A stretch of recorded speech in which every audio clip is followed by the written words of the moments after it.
Good morning. कई सारे आप व्यूअर्स के, लर्नर्स के ये डिमांड्स आए, कमेंट्स में भी कुछ लोगों ने टेलीफोनिकली भी कांटेक्ट किया और मुझे सजेस्ट किया, सर पार्ट्स ऑफ स्पीच की चर्चा करीब करीब आपने हर क्लिप में किया है कि पार्ट्स ऑफ स्पीच का अगर आइडेंटिफिकेशन हो जाए, लोग अगर उसको पहचानना अगर आप सीख जाएं तो इंग्लिश को समझना, बोलना और लिखना बहुत आसान हो जाएगा। तो उस पर उन सारे व्यूअर्स का टेलीफोनिकली भी वो मुझे सजेशन मिला कि सर पार्ट्स ऑफ स्पीच के बिल्कुल बेसिक लेवल से आप शुरुआत कीजिए, उसके बारे में आप जानकारी दीजिए। इस ख्याल से ही मैं आज लेकर आपको चल रहा हूं उसी पार्ट्स ऑफ स्पीच की ओर। लेकिन उस पार्ट्स ऑफ स्पीच की ओर लेकर चलने के पहले मैं आपको बताना चाहूंगा कि पार्ट्स ऑफ स्पीच, बहुत सारे लोग यह समझ लेते हैं कि parts of speech is the foundation, वही मेन नींव है इंग्लिश की।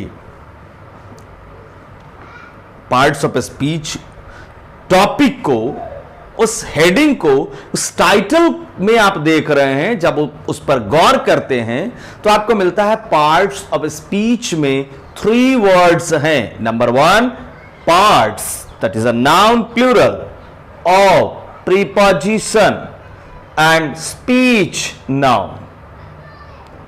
पार्ट्स जनरली लोग जानते हैं, पार्ट्स मीन्स फ्रैगमेंट्स, टुकड़ा, भाग, हिस्सा। ऑफ आप जान ही रहे हैं प्रीपोजिशन है, दैट शोज पोजीशन के लिए यहां पर इस्तेमाल किया जा रहा है। स्पीच, अक्सर लोग स्पीच मीन्स भाषण समझते हैं। क्या स्पीच मीन्स भाषण ही होता है? स्पीच वर्ड को अगर आपने समझ लिया तब आपको समझ में आएगा कि पार्ट्स ऑफ स्पीच को जानने से पहले हमें पहले स्पीच को जानना होगा। और स्पीच वर्ड को ही मैंने यहां लिखा है। आज मैंने राइट साइड में इधर भी कुछ लिखा है। क्यों लिखा है हम आज इस वीडियो क्लिप में डिस्कस करेंगे। मैं इसे बताऊंगा मैंने क्यों लिखा। ये यहां 3 बॉक्सेस में कुछ लिखे गए हैं, लेकिन उसके पहले स्पीच को जानने चलिए। इस वर्ड स्पीच को जब आप डिक्शनरी में देखते हैं तो आपको यह मिलता है, देख रहे हैं आप, दिस इज, और ये एज अ नाउन, काउंटेबल और अनकाउंटेबल दोनों ही फॉर्म में आपको मिलता है। ये जो मैंने लिखा ये स्पीच, यही तो है। और इसका ये फोनेटिक ट्रांसक्रिप्शन मैंने लिखा, इसका उच्चारण के स्पीच कैसे पढ़ेंगे हम। स्पीच, ये इसका फोनेटिक ट्रांसक्रिप्शन, इस वर्ड का उच्चारण यहां लिखा गया। इस स्पीच को आप समझने चलते हैं तो जब आप नाउन के रूप में, चूंकि आपने देखा कि डिक्शनरी हमारा बता रहा है नाउन के रूप में, और speech as a noun countable के रूप में क्या मेंशन कर रहा है हमारा, the delivery of sentence especially to the audience, the delivery of sentence or words, जो आप वर्ड्स को डिलीवर करते हैं वो वर्ड्स की डिलीवरी ही ऑडियंस के लिए जो मेंशन करते हैं, that delivery is what, speech हमारा।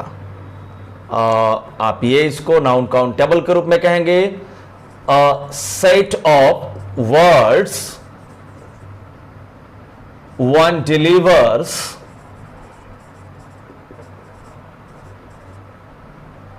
before the audience, that is noun countable, a set of words, words का एक समूह, a set of words one delivers, जिस सेट ऑफ वर्ड्स को कोई व्यक्ति डिलीवर करता है बिफोर द ऑडियंस, ऑडियंस के सामने, श्रोताओं के, दर्शकों के सामने, स्पेक्टेटर्स के सामने, वो जो वर्ड्स का एक सेट जो डिलीवर करता है दैट इज स्पीच, और वो हमारा काउंटेबल नाउन के रूप में हो जाता है। अनकाउंटेबल नाउन के रूप में जब आप देखेंगे, नाउन अनकाउंटेबल हमारा क्या ये डिफाइन कर रहा है, the ability of speaking, first meaning, the ability of speaking, this is ability of speaking,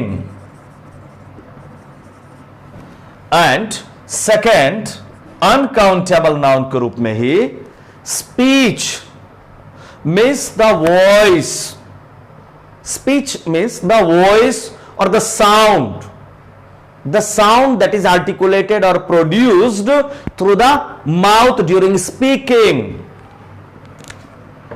The sound produced through the mouth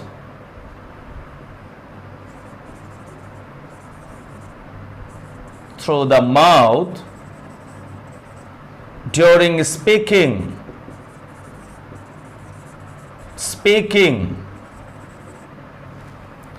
ये रहा हमारा स्पीच, वो the sound produced through the mouth during speaking, बोलने के दौरान जो साउंड हम भिन्न भिन्न तरह की जो आवाजें निकलती हैं वो साउंड को हम स्पीच कहते हैं। इस स्पीच वर्ड को जानिए, इसका रूट वर्ड क्या है हमारा। This speech has been derived from the root word speak, जो वर्ब है, स्पीक वर्ब का ही नाउन है स्पीच। स्पीक बोलना हो गया, और स्पीच जो कुछ भी हम बोलते हैं दैट इज स्पीच। तो मैं समझता हूं स्पीच को आपने अच्छी तरह समझ लिया होगा। You must have understood what speech is. और स्पीच को मीन्स जो कुछ भी बोला आपने, whatever is spoken by one और by you is considered to be the part of speech, is considered to be a speech, speech कहा जाता है। अब जो कुछ भी बोलते हैं, जैसे यू आर माई ब्रदर, अब इस सेंटेंस में हमने कुछ बोला, इसमें मैंने कुछ बोला, you are my brother, you are my brother. अब इस सेंटेंस में you are my brother, how many words are there? 4 words, और 4 वर्ड्स का कलेक्शन हमारा ये स्पीच, जो उस स्पीच का एक पार्ट में सेंटेंस का है। अब इस स्पीच में जो कुछ भी मैंने बोला यू आर माई ब्रदर, उसमें कौन कौन से पार्ट्स हैं? जो जो पार्ट्स हैं, यू क्या हमारा, तो that is a pronoun. Are क्या है हमारा, that is a verb, auxiliary verb. My is what, that is the possessive form, possessive adjective of the personal pronoun I, and in dictionary you find that this is a determiner. Brother is a noun. तो ये हो गया, जो कुछ भी आपने बोला उसमें कितने पार्ट्स आए और उन पार्ट्स का नाम क्या है, तो हम उसे कह लेते हैं पार्ट्स ऑफ स्पीच। लेकिन पार्ट्स ऑफ स्पीच के पहले आप देख रहे हैं स्पीच को मैंने 3 पार्ट्स में 3 एरोज के माध्यम से मैंने यहां इंडिकेट किया है। ये तो हमारा सेकंड पायदान पर आ रहा है पार्ट्स ऑफ स्पीच। हम जो कुछ भी बोल रहे हैं, स्पीक कर रहे हैं, उसके कितने भाग हैं, कौन कौन से वर्ड्स हैं और उन वर्ड्स को कहा क्या जाता है, ये हो गया सेकंड नंबर पे। उसके ऊपर क्या है, symbols of speech. Symbols of speech, आप जो कुछ भी बोल रहे हैं, बोलने की बात को जब आप लिखते हैं तो उसके लिए आप क्या सिंबल्स का इस्तेमाल करते हैं। जैसे मैं यहां लिखूं, या मैंने जो सिंबल लिखा, दिस सिंबल स्टैंड्स फॉर, क्या बोलने के लिए मैंने सिंबल लिखा। यह सिंबल जो मैंने लिखा, यह symbol, this symbol stand for, this symbol stands for, and this symbol stands for। ये जो मैंने 1 2 3 4 सिंबल्स मैंने लिखा, इन 4 सिंबल्स को हम क्या कहेंगे? दिस इज द साउंड जो हम बोल रहे हैं, स्पीक कर रहे हैं और जो आवाज निकाल रहे हैं, दिस इज च। च देख रहे हैं, च जो साउंड निकल रही है हमारी, हम जो च बोल रहे हैं उस च के लिए क्या सिंबल दिया जा रहा है? ये symbol, this is the symbols of speech. ये देख रहे हैं, दिस इज च, दिस इज थ। थ आप देख रहे हैं मुंह से जो आवाज निकल रही है, थ। इस थ को बोलने में जो एयर हमारे मुंह से जो बाहर आ रहा है, आप देख रहे हैं कि जीभ का, टंग का फ्रंट पार्ट जो टिप है वो पैलेट के फ्रंट वाले पार्ट को हिट कर रहा है और बोल रहे हैं था था था था बोलकर आप गौर करें, था बोलने में जो एयर निकल रहा है आपका जीव वो रोक रहा है, ऑब्स्ट्रक्शन पैदा कर रहा है, और वो था दिस इज था, दिस इज ओ अंदर से जो एयर निकल रहा है मुंह से वो एयर, दिस इज व्हाट, ये हमारा ऊ का ये सिंबल है, and this is the symbol of there are three symbols of next next three symbols there are of को हम थ्री सिंबल्स से रिप्रेजेंट करते हैं, और वो भी डिफरेंट प्लेसेस पर आता है। कहां हमारा यह सिंबल अ के लिए आएगा, कहां ये कहां ये अब ये जो मैंने लिखा दिस इज फॉर च, मैं हिंदी में भी जब आप इंडिया में बोलते हैं लोग तो जो च की साउंड, सब जगह च निकल रहा है साउंड, चाहे वो चाइना का स्पीकर हो, इंडिया का स्पीकर हो, या ब्रिटिश स्पीकर हो, ब्रिटेन का स्पीकर हो, इंग्लैंड का स्पीकर हो, वो साउंड तो सबके निकलेगा, च थ सब लोग बोलेंगे हमारे। अब इंडिया वालों ने क्या किया, इस साउंड के लिए एक सिंबल दिया, और ये रटवा दिया गया कि इस सिंबल को हम कौन सा साउंड कहते हैं, च। जैसे ही सिंबल को देखते हैं आप बोलते हैं च, वो साउंड खुद ब खुद आपके मेमोरी में आ जाती है। दिस इज थ, दिस इज ऊ, यह साउंड ऊ का है, और यह साउंड जो आपका आया दिस इज साउंड ऑफ ये अ का आया।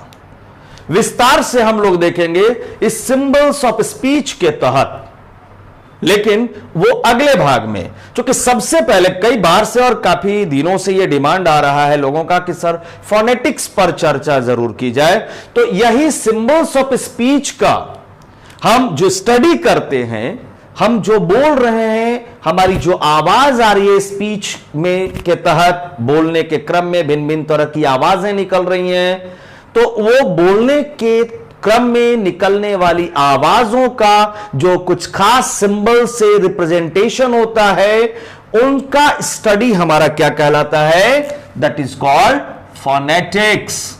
इसे ही हम फोनेटिक्स कहते हैं। और फोनेटिक्स का यह फर्स्ट क्लिप आपका यह जा रहा है, जिसमें मैं आपको बता रहा हूं पार्ट्स ऑफ स्पीच नहीं, सबसे पहले नाउन प्रोनाउन सीखने के पहले आपको उन आवाजों को निकालना सीखना है। अब जैसे ज और ज है ना difference.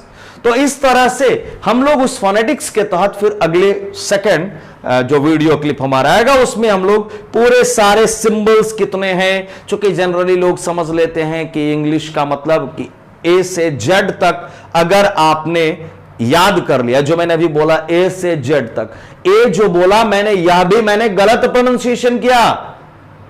The pronunciation of the first letter of English alphabet is not A, that is ए।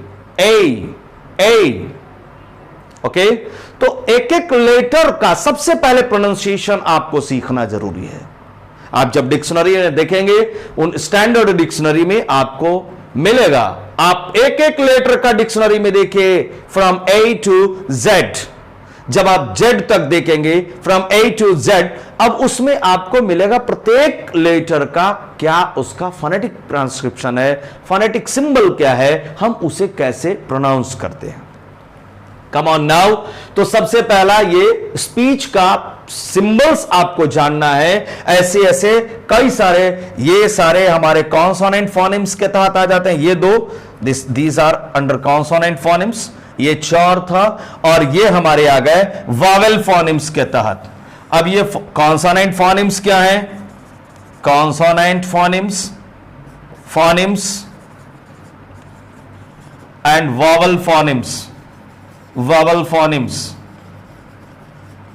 कितने हैं, generally from A to Z 26 letters हमें याद हो गया, बस काफी है जी नहीं, वो तो लेटर्स हैं आपके, वो Wavell letters and consonant letters हैं। अब आपको जानना है वावेल फोनेम्स एंड कॉन्सोनेंट फोनेम्स कितने हैं, उनके विस्तार से हम लोग अगले क्लिप में देखेंगे। अब यहां राइट साइड की ओर मैं चलता हूं आपको लेकर के। मैंने यहां 3 पोएट्स के स्पीचेज को मैंने लिया है, 3 पोएट्स के स्टेटमेंट्स को मैंने लिया है। नाम आपने सुना होगा। नंबर 1 पर यहां मैंने लिखा है, आपको दिख रहा होगा बोर्ड पे, this is the name of, here it is mention William Shakespeare. और विलियम शेक्सपियर का नाम आपने सुना ही होगा। सेकंड जो मैंने स्टेटमेंट लिया, विलियम वर्ड्सवर्थ। और थर्ड जो मैंने लिया वो लिया जॉन डन। इन लोगों ने जो कहा, मैंने ये तीनों पोएट का लिया है स्टेटमेंट। पोएट का मैंने इसलिए लिया क्योंकि अक्सर लोगों को, इवन टीचर्स की बात मैं कर रहा हूं, क्योंकि मुझे भी कई सारे संस्थानों में पढ़ाने का एक्सपीरियंस मिला। मैं 2001 से इस टीचिंग प्रोफेशन में हूं और इस क्रम में मैं डीएवी पब्लिक स्कूल में भी मैं रहा, केंद्रीय विद्यालय में कॉन्ट्रैक्चुअल जॉब में भी मैं रहा, कुछ कॉम्पिटिटिव एग्जाम्स की तैयारी करने वाले संस्थान हैं उनमें भी मैंने रहा, मैंने समय दिया। कई सारे संस्थानों में, कई सारे सीबीएसई स्कूल्स में पढ़ाने का भी मुझे मौका मिला। और अभी तो मैं बिहार गवर्नमेंट के एक सेकेंडरी लेवल के स्कूल में, सीनियर सेकेंडरी लेवल के स्कूल में इंग्लिश टीचर के रूप में मैं वहां वर्क कर रहा हूं। तो चलिए कम ऑन हियर, यहां ये जो मैंने 3 जो लिया वो पोएट का ही लिया और उनके पोएम का एक लाइन को मैंने लिया है, उठाया है। पोएम इसलिए क्योंकि अक्सर लोगों को पोएम ही नहीं समझ में आ पाता है। पोएम क्या है? पोएट्री का literature has been divided into 2 parts. First part is prose और सेकंड पार्ट इज पोएट्री। तो प्रोज एंड पोएट्री क्या है वो कभी आगे, ये मैं बता रहा हूं, ये पोएट्री के तहत ही हमारा ये। और पोएट्री को समझने में आपको तभी समझ में आएगा जब आप सिंबल्स ऑफ स्पीच को समझेंगे, पार्ट्स ऑफ स्पीच को समझेंगे और then figures of speech. Figures of speech, ये 3 टाइप्स ऑफ स्पीच। स्पीच के अंदर देख रहे हैं जो भी कुछ आप बोल रहे हैं, उस स्पीच के अंदर 3 चीजों को, सिंबल्स, उस स्पीच के अंतर्गत आने वाले साउंड्स के लिए क्या सिंबल्स हैं उसको सीखना होगा। उस स्पीच के तहत आने वाले वर्ड्स के कौन कौन से पार्ट्स हैं और उन पार्ट्स का स्पेशली क्या नाम है वो जानना होगा। उस स्पीच के तहत आने वाले कौन कौन से फिगर्स हैं, कौन कौन से इमेजेस हैं, उनको भी आपको जानना होगा, फिगर्स ऑफ स्पीच। तो इसी क्रम में आपके आगे नेक्स्ट वीडियोस आएंगे, नेक्स्ट आगे आपको क्लिप मिलेगा। सबसे पहले सिंबल्स ऑफ स्पीच पर मैं चर्चा करूंगा, मींस फोनेटिक्स पर चर्चा करूंगा अगले वीडियो क्लिप में। उसके बाद पार्ट्स ऑफ स्पीच पर मैं चर्चा करूंगा और तब लास्ट में फिगर्स ऑफ स्पीच पर मैं चर्चा करूंगा। कम ऑन, यहां मैंने ये क्यों विलियम शेक्सपियर का सबसे फर्स्ट में मैंने मेंशन किया, all the world's a stage. इस लाइन को, इस सेंटेंस को आपने पूर्व के वीडियो क्लिप में देखा होगा जरूर, जिसमें मैंने मेंशन किया है एपोस्ट्रॉफी का यूज, मींस एपोस्ट्रॉफी मार्क जो पंक्चुएशन मार्क होता है उसका यूज हम किन किन पर्पसेस के लिए करते हैं, कॉन्ट्रैक्शन और पोजीशन के लिए। वहां पर भी ये सेंटेंस मिला होगा, बट यहां पर मैंने फिर लिखा इस सेंटेंस को। क्यों? आप देख रहे हैं all the world's a stage. Stage, not stage, stage बोल रहा हूं और स्टेज, दोनों में फर्क है। ये कैसे आप करेक्ट स्पीच को बोल पाएंगे? आपका ये सारे उसके स्पीच के सिंबल्स हैं। ये आल है या ऑल है या ऑल, ये द है या दी है, क्या है ये मेंशन यहां किया जा रहा है। ये सारे सिंबल्स दिए जा रहे हैं। This is all the words. देख रहे हैं ये सिंबल यहां भी मैंने लिखा है, ये देखिए यहां मैं इंडिकेट कर रहा हूं अपने फिंगर से और फिर यहां मैं मार्कर से इंडिकेट कर रहा हूं यहां। This is the sound of a. ये अ का आ रहा है हमारा, ये साउंड भी आपका आ रहा है, देख रहे हैं ये यहां, फिर यहां भी आ रहा है ये साउंड, इसको भी मैंने यहां लिखा आ के लिए ये। अब ये कब इसका हम प्रयोग करते हैं, कब इस सिंबल का प्रयोग करते हैं आ के लिए, ये हम लोग जानेंगे विस्तार से आगे के, जब हम लोग फोनेटिक्स को देखेंगे। तो कितने सिंबल्स हैं ऐसे और उस सिंबल्स का क्या साउंड आता है, कैसे उच्चारण करते हैं, हम लोग देखेंगे अगले वीडियो क्लिप में। सो यहां पर मैंने उसका फोनेटिक ट्रांसक्रिप्शन लिखा है, ये कि कैसे इनका उच्चारण किया जाता है, और उसके बाद तब पार्ट्स ऑफ स्पीच इनका मैंने लिखा कि ऑल क्या हमारा, तो ये डिटरमाइनर है, ये देख रहे हैं आप, द हमारा ये भी डिटरमाइनर के तहत आ जा रहा है, वर्ड्स हमारा नाउन है, अ हमारा डिटरमाइनर है, स्टेज हमारा नाउन है। अब आप कहें कि सर पार्ट्स ऑफ स्पीच में तो डिटरमाइनर नहीं आता है, पार्ट्स ऑफ स्पीच में तो हमारा क्या क्या आ जाता है, नाउन, प्रोनाउन, है ना, adjective, verb, adverb, preposition, conjunction and interjection, ये आ जाते हैं। फिर ये डिटरमाइनर कहां से आ गया, ये आपका प्रश्न का जवाब आपको मिलेगा जब मैं पार्ट्स ऑफ स्पीच वाले सेक्शन में मैं पहुंचूंगा, जब उस पर वीडियो क्लिप आपको मैं दूंगा, तो फिर आपको पता चल जाएगा कि ये डिटरमाइनर फिर कहां से आ गया, एक्स्ट्रा एक वर्ड। तो चलिए, मैंने इन्हीं सेंटेंसेस को विलियम शेक्सपियर ने जो लिखा है as you like it drama से लिया गया, ये all the worlds are stage. अब इसमें आपने देखा सिंबल्स ऑफ स्पीच को भी मैंने इंडिकेट कर दिया, पार्ट्स ऑफ स्पीच भी मैंने यहां इंडिकेट कर दिया है, ये कौन डिटरमाइनर है, कौन नाउन है, कौन क्या है, ये भी मैंने, फिगर्स ऑफ स्पीच यहां मैंने नहीं मेंशन किया। और इसमें आने वाले फिगर्स क्या क्या हैं, आप यहां देखें, ऑल द वर्ल्ड से स्टेज, पूरे वर्ल्ड को कंपेयर कर रहा है किससे, स्टेज को सीधा कह रहे हैं विलियम शेक्सपियर साहब कि पूरी दुनिया कोई कुछ और नहीं है, पूरी दुनिया एक स्टेज है, एक रंगमंच है, जिस रंगमंच पर नाटक के दौरान अपनी प्रस्तुति देते हैं। सो पूरी वर्ल्ड को कंपेयर किया किससे, स्टेज से, stage. There is the comparison between two dissimilar things, और जब टू डिसिमिलर, चूंकि world the vast part of the universe, the world, और उसकी तुलना कर रहा है किससे, स्टेज, वो मंच। तो दोनों डिसिमिलर है, दोनों सेम नहीं है, सिमिलर नहीं है दिखने वाले, दोनों जब दो डिसिमिलर थिंग्स का जब कंपैरिजन होता है तो हमारा क्या, कौन सा फिगर ऑफ स्पीच आ जाता है, और वो फिगर ऑफ स्पीच क्या कहलाता है हमारा, सिमिली, SIMILE। मैं शॉर्ट में अभी ये मैं आपको इंट्रोड्यूस कर दे रहा हूं। हम लोग इसमें फिगर्स ऑफ स्पीच कौन कौन से आते हैं, कौन कौन से फिगर्स ऑफ स्पीच कहां आता है, किसे हम क्या कहते हैं, इन सारी चीजों की हम लोग फिर विस्तार से अध्ययन करेंगे, यदि आपको ये वीडियो क्लिप अच्छी लगेगी और यदि आपने कमेंट में मेंशन किया तो। So all the worlds are stage, पहली बात तो कि वर्ल्ड और स्टेज के बीच कंपैरिजन हो रहा है, और चूंकि दोनों टू डिसिमिलर थिंग्स हैं, डिफरेंट मैं नहीं कह रहा हूं, डिसिमिलर कह रहा हूं। डिसिमिलर में सिमिलर नहीं, बिल्कुल दोनों अलग अलग हैं, डिसिमिलर थिंग्स। तो जब दो डिसिमिलर थिंग्स के बीच कंपैरिजन होता है, oh sorry, that is not simile, blunder, that is metaphor, this is wrong. Metaphor क्यों, यह मेटाफर क्यों हुआ, देखिए, जैसे ही अगर हमारा टू डिसिमिलर थिंग्स के बीच कंपैरिजन होगा और यदि उसमें एज या लाइक प्रीपोजिशन का प्रयोग किया गया, जैसे she started running like a panther, he started running like a panther, he started running like a panther, यहां आप देख रहे हैं ही समबडी है, और उसकी तुलना उसके रनिंग करने की एक्टिविटी को हम किससे कंपेयर कर रहे हैं, पैंथर से, और क्या है वर्ड उसमें, लाइक। तो लाइक वर्ड का यूज इस सेंटेंस में यहां बता दे रहा है कि there is the use of simile.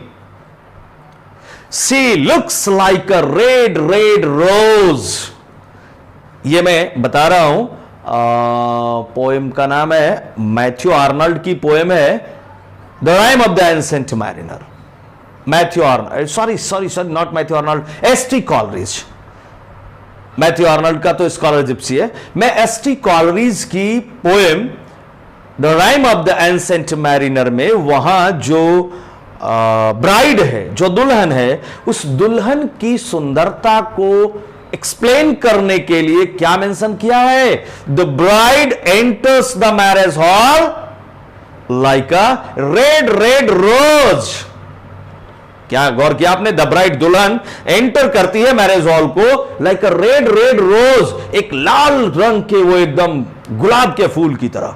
Bride को कंपेयर किया किससे, रेड रोज से कंपेयर किया और उसमें क्या है, लाइक का प्रयोग किया गया प्रीपोजिशन का, तो वो हमारा सिमिली हो गया। लेकिन जब कंपैरिजन होगा टू डिसिमिलर थिंग्स का और उसमें एज और लाइक प्रीपोजिशन का प्रयोग नहीं होगा तो दैट इज कॉल्ड मेटाफर। वो मेटाफर है यहां हमारा। सो सिमिली नहीं, मेटाफर। चले कम ऑन, नेक्स्ट हमारा आ रहा है एक और क्या figure of speech, that is contraction. ये कॉन्ट्रैक्शन वर्ल्ड इज का है हमारा, ये शो कर रहा है वर्ल्ड और इज का कॉन्ट्रैक्शन है। सो टू फिगर्स ऑफ स्पीच आपको इसमें आ रहे हैं। आपने देखा यहां सिंबल्स ऑफ स्पीच भी आप इसमें देख लिया, ये सब जो लाइन है मिडिल का ये line, all the world's a stage. Parts of speech को भी आपने देख लिया, determiner, determiner, noun, determiner, noun, और फिगर्स ऑफ स्पीच भी जो इसमें आया मेटाफर और दूसरा कॉन्ट्रैक्शन।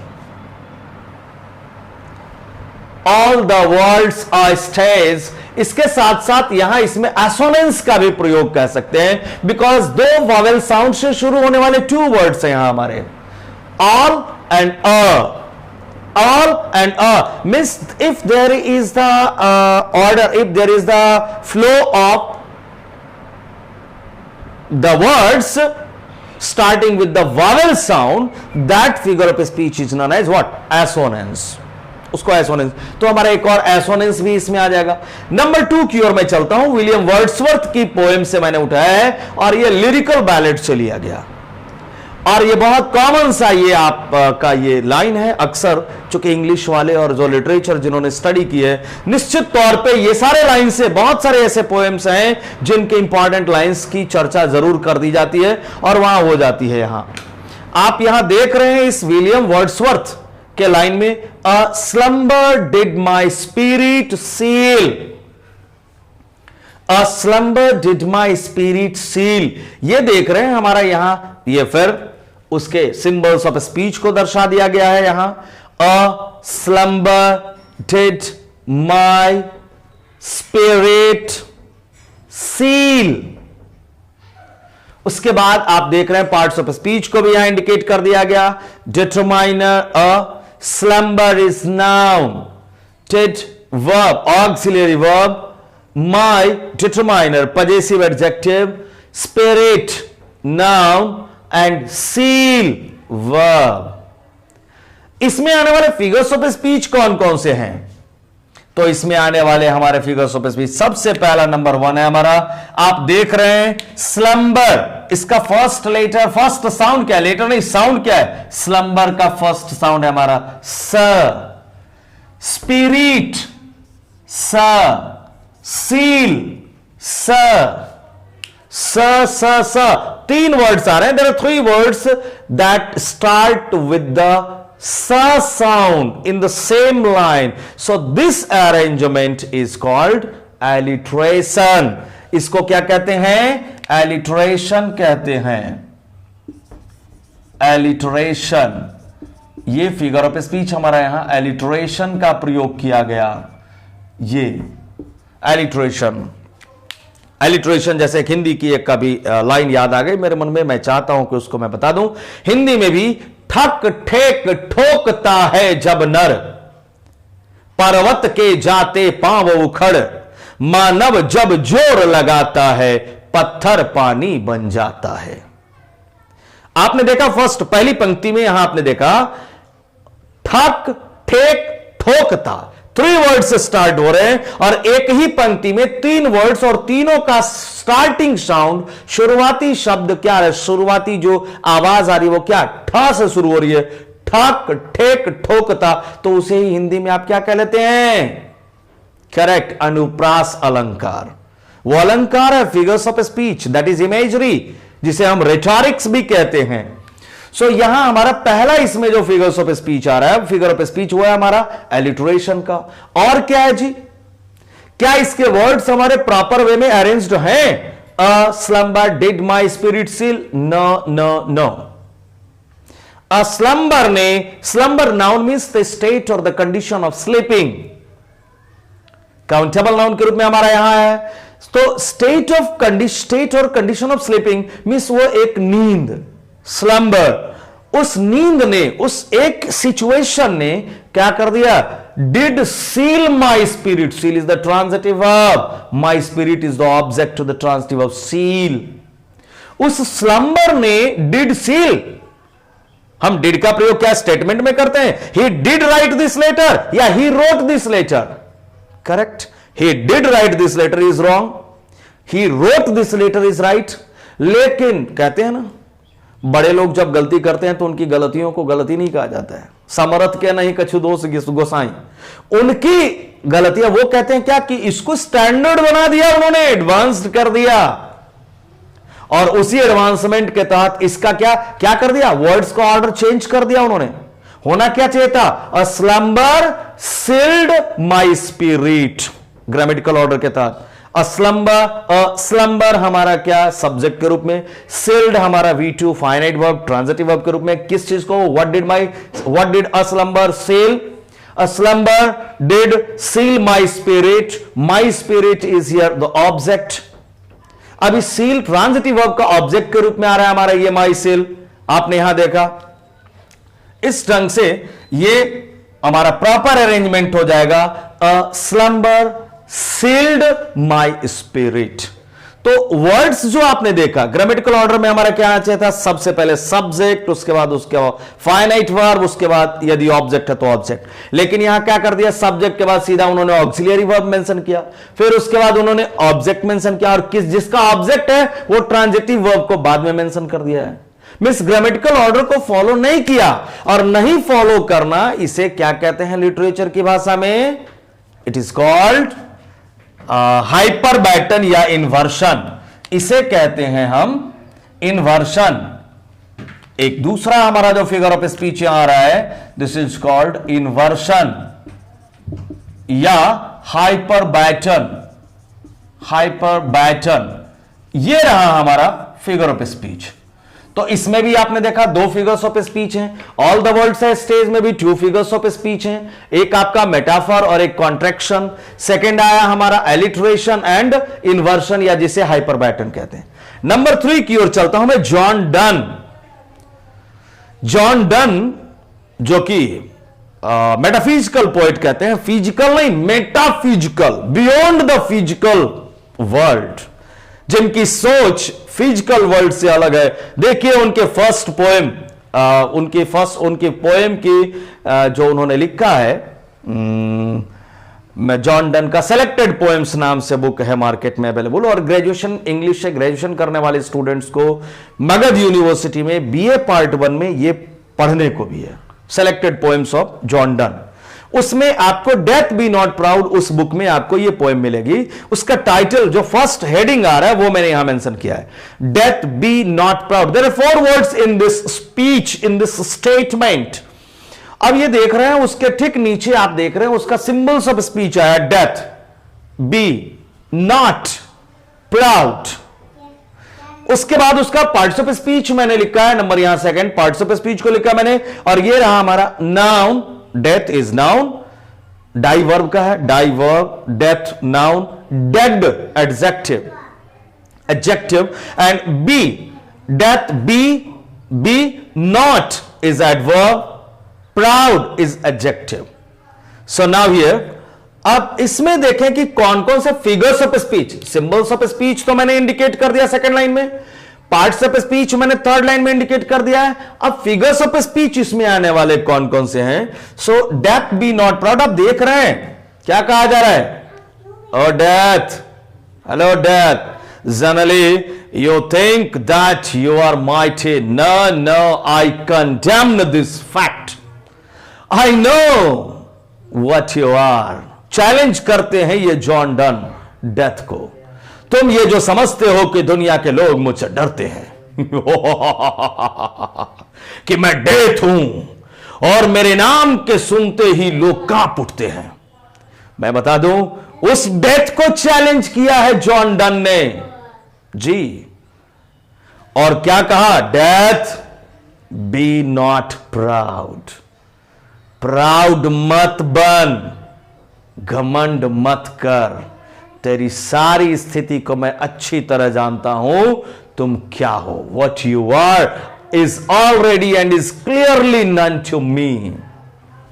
सो डेथ को यहां क्या कर रहा है, ऐसा नहीं लग रहा है कि डेथ लग रहा हो सामने है जॉन डन के और डेथ को एकदम ललकार रहे हो, उसे बिल्कुल ये चैलेंज कर रहे हो, डेथ उसे डांट रहे हो, जैसे ऐसा लग रहा हो, बिल्कुल जैसे लग रहा हो डेथ उनके सामने बैठा हो, जबकि डेथ क्या हमारा नाउन अनकाउंटेबल है, एब्स्ट्रैक्ट फीलिंग है। और जब एब्स्ट्रैक्ट फीलिंग को जब हम एड्रेस करते हैं, ऐसा लगे जैसे उससे हम बात कर रहे हैं, उसको संबोधित कर रहे होते हैं, तो एक फिगर ऑफ स्पीच क्या कहलाता है हमारा, एपोस्ट्रोफी। एपोस्ट्रोफी, गौर करेंगे, एक एपोस्ट्रोफी मार्क हो गया जो यहां वर्ड्स में दिख रहा है, और एक एपोस्ट्रोफी फिगर ऑफ स्पीच हो गया। क्यों? क्योंकि ये एक एब्स्ट्रैक्ट फीलिंग, जिस डेथ को किसी ने देखा नहीं है, बस सिर्फ सुना है, उस डेथ, उस एब्स्ट्रैक्ट फीलिंग को एड्रेस किया जा रहा है। और death, be not proud, proud मत कर, घमंड मत कर, बी नॉट प्राउड। और यहां बी नॉट प्राउड क्या हमारा ये करेक्ट ऑर्डर में है, होना कैसे था, डेथ डोंट बी प्राउड, जैसे डोंट बी केयरलेस, डोंट के बाद बी और बी के बाद केयरलेस हमारा एडजेक्टिव आ रहा है, उसी तरह से डोंट बी प्राउड होना चाहिए था, लेकिन पोएट ने क्या किया, जॉन डन ने डोंट ना लिखकर क्या कर दिया, B not proud.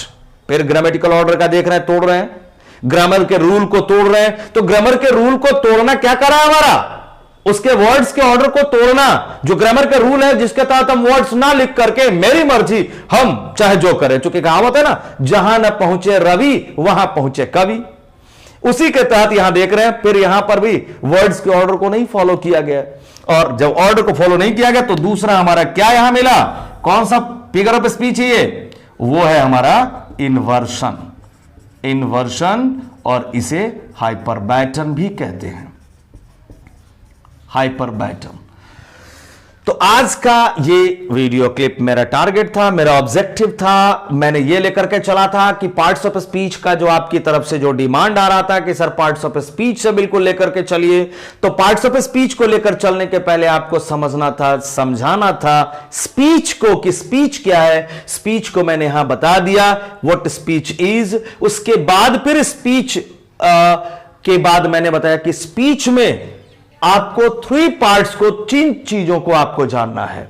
Number 1 symbols of speech, number 2 parts of speech, number 3 figures of speech, जिन पर थोड़ी थोड़ी चर्चा मैंने यहां पर आपको दिया है। सिंबल्स ऑफ स्पीच में क्या क्या है आएंगे, जैसे यहां पर मैंने कुछ लिख दिया है, वो हम लोग अगले वीडियो क्लिप में हम लोग देखेंगे। यदि आपका कमेंट्स आया तो, यदि आपको यह क्लिप अच्छी लगी तो, और यदि आप जानने को उत्सुक हैं तो, फिर तब उसके बाद सेकंड नंबर पे हम लोग पार्ट्स ऑफ स्पीच की चर्चा करेंगे, और थर्ड नंबर पे हम लोग फिगर्स ऑफ स्पीच की चर्चा करेंगे। तो चलता हूं मैं अब, आज बस इतना ही। Thank you, that's all.